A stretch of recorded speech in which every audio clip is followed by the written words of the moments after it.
পরীক্ষা আমরা পরের টেবিল থেকে আমাদের কেন মাঠে থাকতে হবে, এই বৃষ্টিতে আমাদের কেন বৈষম্য কেন আমাদের প্রতি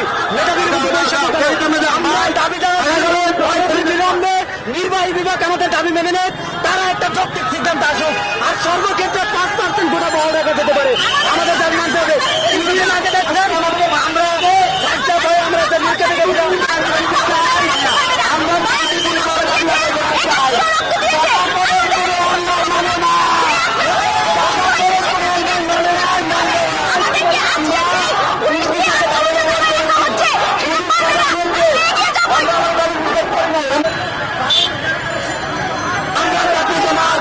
এই কোটা নিয়ে আর কখনো তাল বাহানা করতে দিও না।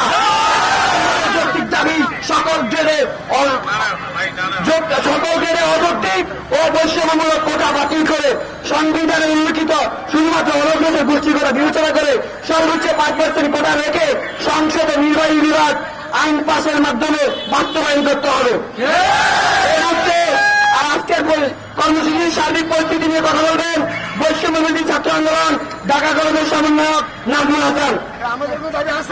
আমাদের ছাত্র সমাজের প্রাণের এক দফা দাবি বাস্তবায়নের জন্য আমরা রাজপথে গামছা যাচ্ছি। আমরা অত্যন্ত হতাশ আজকে দেখেছি যে আমাদের শান্তিপূর্ণ যৌক্তিক প্রোগ্রামে পুলিশ বাহিনী বাধা দিয়েছে। আমরা বলতে চাই সংবিধান নাগরিকদের শান্তিপূর্ণভাবে মিটিং মিছিল সমাবেশ করার অধিকার দিয়েছে, সেই অধিকার ক্ষুণ্ণ করতে আপনারা পারেন না। আমরা তো ভাই এখানে যারা দাঁড়িয়ে আছে তার হাতে কি কোন লাঠি আছে, তার হাতে কি কোনো অন্য কোনো কিছু আছে? আমরা কি সবাই নিরস্ত্র না? তাহলে নিরস্ত্র জনগণের উপর, নিরস্ত্র সাধারণ শিক্ষার্থীদের উপর পুলিশ বাহিনী কেন বাধা দিবে? আমাদের শান্তিপূর্ণ প্রোগ্রামে পুলিশ বাহিনীর এই আচরণকে আমরা তীব্র নিন্দা জানাচ্ছি। আমরা গত 5 জুন থেকে ঢাকা কলেজ থেকে আমরা সায়েন্স ল্যাব নীলক্ষেতে বাংলা ব্লকের কর্মসূচি করছি। কোথাও কি কর্মসূচি জানা হয়েছে? আমরা কি কোনো বাসেতে ডিল মেরেছি? আমরা কি কাউকে গালি দিয়েছি? আমাদের একটা শান্তিপূর্ণভাবে প্রোগ্রামে যৌক্তিক প্রোগ্রামে পুলিশ ভাইদের কাছে উদাত্ত আহ্বান জানাই, আপনারও আমাদের পাশে এসে দাঁড়ান।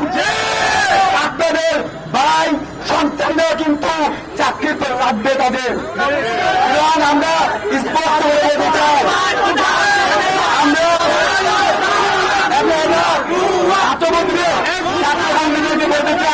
ছাত্র বন্ধুদেরকে বলতে চাই আমরা ছাত্র সমাজ রাজপথ ছেড়ে চলে যাব না। প্রধানমন্ত্রী শেখ হাসিনার কাছে আমরা উদাত্ত আহ্বান জানাই, আপনারা ছাত্র সমাজের এক দফা দাবি মেনে নিয়ে আমাদেরকে পরের টেবিলে ফিরে যেতে সহযোগিতা করুন। আমরা পুলিশের সাথে ঝামেলা করতে চাই না, সরকারের সাথে ঝামেলা করতে চাই না, কারো কাছে ঝামেলা করতে চাই না। আমাদের যৌক্তিক দাবি আদায় না পর্যন্ত আমাদের লাগাতার কর্মসূচি চলবে। আগামীকাল পরবর্তী কর্মসূচি আমাদের কি হবে? সারা বাংলাদেশের কেন্দ্রীয় কর্মসূচির সাথে একাত্মতা ঘোষণা করে ঢাকা কলেজ আরো দ্বিগুণ শক্তি নিয়ে রাজপথে থাকবে। আমাদের এই বাংলা ব্লকের কর্মসূচিতে ইডেন কলেজের বোনরা একাত্মতা পোষণ করেছে, তাদেরকে আমরা ধন্যবাদ জানাই। এ পর্যায়ে খুবই সংক্ষেপে ইডেন কলেজের শিক্ষার্থী সুমিকে তার কিছু কথা বলার অনুরোধ করবো, খুবই সংক্ষেপে। করার দাবিতে আমরা রাজপথে নেমেছি। আমাদের যে যৌক্তিক আন্দোলন চলছিল সেই আন্দোলনে কিন্তু আমরা কোনো ক্ষতি করিনি। আমরা এখানে বলতে পারেন যে একটা ভোগান্তি তৈরি হয়েছে, সেটা আমরা সরকারকে বা মাননীয় প্রধানমন্ত্রীকে বা সারা বাংলাকে জানিয়ে দিতে চাই যে বাংলার ছাত্ররা আজকে রাস্তায় কেন নেমেছে। তারা যৌক্তিক দাবিতে, যৌক্তিক কোটার দাবিতে তারা কিন্তু রাস্তায় নেমেছে। এই যে একটা অযৌক্তিক যে কোটা এখানে বাস্তবায়ন করে রেখেছে, মুক্তিযুদ্ধ যে 30% কোটা, এটার কোনো নেই, কোনো যৌক্তিকতা নেই। তাই এই অযৌক্তিক কোটা বাতিল করে সার্বিকভাবে কোটা সংস্করণের মধ্য দিয়ে নির্বাহী বিভাগকে একটা সাংবিধানিকভাবে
পুলিশ হামলা করেছে। আমরা এই ঢাকার প্রাণকে দেখুন, একটা ঐতিহ্যবাহী শিক্ষা প্রতিষ্ঠান ঢাকা কলেজ থেকে বলতে চাই, ছাত্র সমাজের বই নাই ঢাকা কলেজ অবশ্যই আপনাদের পাশে থাকবে। একটা কথা বলতে চাই, আমাদের যুক্তি এবং শান্তিপূর্ণ প্রোগ্রামে পুলিশ বাধা দেওয়ায় আমাদের কর্মসূচি এখানেই শেষ করতে হচ্ছে। আগামীতে বাংলা কলেজ কমিউনিটি কলেজকে সাথে নিয়ে আমরা এই সায়েন্স কেন্দ্রে আগের বারের মতো বাংলা কলেজ কর্মসূচি, সেই কর্মসূচিতে স্বতঃস্ফূর্তভাবে অংশগ্রহণরা আহ্বান জানিয়ে আজকের সমাজ শান্তিতে বিশ্বাসী, পুলিশের বাধায় আমরা শান্তি প্রদর্শন করেছি। পরবর্তী কর্মসূচি জানিয়ে দিব। সবাই শান্তিপূর্ণভাবে যা যা মনোযোগ করে আমি যারা ঢাকা বিশ্ববিদ্যালয় করে আন্দোলন করছি। এই মুহূর্তে রাজধানী ঢাকা কলেজের একদম মূল ফটকের সামনে আমি দাঁড়িয়ে আছি। ঢাকা কলেজের যারা আন্দোলনকারী শিক্ষার্থী রয়েছে বা আশেপাশের কলেজের যারা আন্দোলনকারী শিক্ষার্থী রয়েছে তারা কিন্তু এখান থেকে কিছুক্ষণ পূর্বে একটা বিক্ষোভ মিছিল নিয়ে সায়েন্স ল্যাব মোড় হয়ে কিন্তু নীলক্ষেত মোড় হয়ে আবার ঢাকা কলেজের দিকে এসে তারা অবস্থান নেওয়ার জন্য সায়েন্স ল্যাব মোড়ের দিকে অগ্রসর হলেও তাদেরকে কিন্তু আইন শৃঙ্খলা রক্ষাকারী বাহিনী সেখানে অবস্থান করতে দেয়নি এবং তারপর পরে কিন্তু তারা সায়েন্স ল্যাব থেকে নীলক্ষেতের দিকে তাদের বিক্ষোভ মিছিল নিয়ে যায় এবং পরে ঢাকা কলেজের সামনে এসে তারা রাস্তা অবরোধ করার চেষ্টা করলেও পুলিশ কিন্তু তাদেরকে দাঁড়াতে দেয়নি রাস্তার মধ্যে এবং তখনই কিন্তু শিক্ষার্থী এবং পুলিশের মধ্যে